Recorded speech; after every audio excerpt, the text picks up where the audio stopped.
A lot of organisations and senior leaders talk about the issue of conflicting KPIs, which is where we want our teams to be working better together and collaborating. But often one of the perceived obstacles is the fact that we have KPIs that are at odds with each other. So it comes up quite a lot. Now, one of the things that I want us to emphasise is that it's not KPIs that are the issue. KPIs aren't there. We don't need KPIs to incentivise collaboration.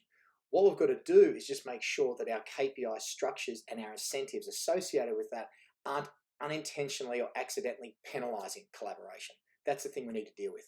So there's three buckets that we've got to face into. First of all, what is the philosophy that we have around our KPI structures? What are the conversations and what are the treatment and rules that we have around KPIs? And what's at risk and what's attached to those?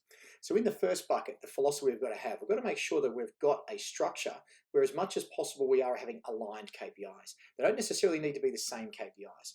For us to have aligned KPIs, it means we need as much as possible where necessary, particularly for senior leadership teams, to be attached to group achievement or company-wide achievement. That's a key part. There's got to be a disproportionate amount weighted to that. The other part is we've got to make sure that the behaviour side, as much as the outcome side, is a big part of what that KPI philosophy is about. Second part is actually what are the conversations that we have in the treatment of KPIs. So whatever the KPIs are is almost irrelevant as long as we're prepared as leaders to have discretionary conversations around people doing the right thing.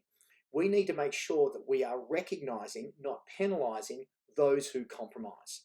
So this is about making sure that our leaders are empowered and aligned on the fact that we'll still talk to people about doing the right thing. If we've made decisions that are in the greater interests of higher order priorities that may have been in conflict with an individual KPI, that we deal with that in the performance conversation. We say, that's okay, you're not going to be penalised because I can see how you've actually made decisions and contributed and collaborated of greater value to the company. So we need to make sure that all of our leaders know that they are empowered to have these conversations at quarterly reviews, half-year reviews, and review discussions if they still exist, that we are recognising, not penalising those who compromise in the performance conversations that we have.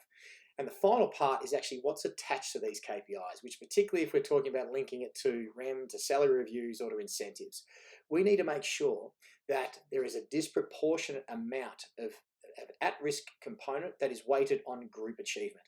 If we have too much of the at-risk component for a person's wage and salary, which is actually going to impact them, their livelihood, their well-being, their family, if a huge amount of that at-risk component or discretionary component is based on individual performance, not team or group performance, then you are potentially creating a tension point, a conflict between a person choosing what may be right for the organisation versus what is directly going to impact my financial circumstances and for me and my family.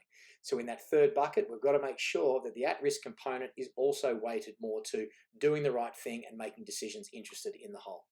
They're the three buckets that we deal with to remove the disincentive to collaboration rather than trying to incentivize collaboration.